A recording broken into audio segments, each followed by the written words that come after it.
Steven Gerrard acknowledges the influence of old boss Brendan Rodgers. Now is no time for nostalgia. On Sunday, Steven Gerrard hosts one of the managers under whom he played at Liverpool as Brendan Rodgers takes Leicester to Villa Park, and next Saturday he will return to Anfield as an opposing manager. But the point of moving into management after playing is to avoid being defined by the past, and Gerrard's focus will be on showing who he is as a manager and what his Aston Villa team could become. Which is not to say history should be denied. Gerrard's experiences inevitably influence his approach. It was interesting on Friday to hear him acknowledge learning from Rodgers. "I tried to take a lot of things away from Brendan," said Gerrard. "He was a really good manager with the way he spoke to players and dealt with them. That was really impressive. More importantly, on the training pitch his delivery was really slick. There was good organization about his sessions and the way he used to set his team up. I was really impressed with his player-to-coach relationship." Gerrard also spoke about how his year in charge of Liverpool's under-18s gave him the confidence to pursue a managerial career at senior level, as well as the time to build the support staff he took to Rangers and Villa. That includes not just his assistants, Gary McAllister and Michael Beale, but also Tom Culshaw, technical coach, Scott Mason, lead analyst, and Jordan Milsom, head of fitness and conditioning. "I decided to go in as a coach at Liverpool's academy as I knew I would need pitch confidence," Gerrard said. "I needed to put the hours in terms of leading a team, setting sessions up, finding a way of playing, a philosophy, and identify that I wanted to do what away from the cameras, where I could make mistakes and grow. That was the key and important time for me to get to the position I am in now.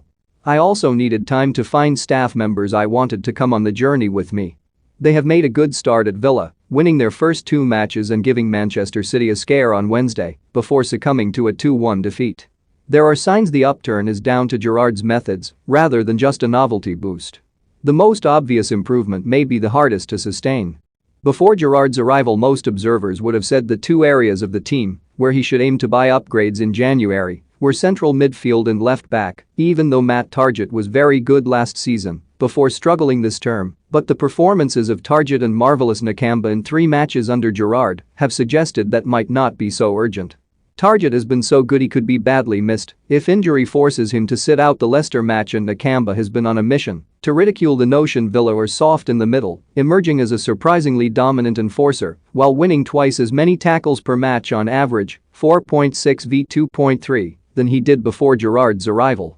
That has been mirrored throughout the team, with Villa winning an average of 21.7 tackles per match under Gerrard compared with 14.1 this season under Dean Smith. Gerrard's shape seems to have made it easier for Villa to sustain their intensity. He has tightened up a side that had become loose. Villa have had less of the ball than they did earlier in the season, but have had more control, marshalling their opponents when not in possession and launching dangerous counters as soon as they win it back.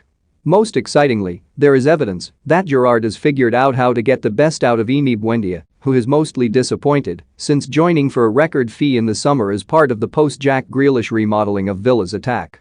The Argentinian delivered his best performance for Villa on Wednesday. The muscle injury Leon Bailey suffered in that match is a blow, but the template is still applicable, with Buendia and another attacker deployed as playmakers behind and either side of a central striker rather than as wide men. "It's not a case of being over-narrow, it's a case of getting our talent close to the goal and more involved in the game," says Gerrard. "We want the personnel moving forward to be adaptable, so sometimes the width will come from the full-backs and sometimes it will come from the number 7 or 11. What our system does is give us the chance to be adaptable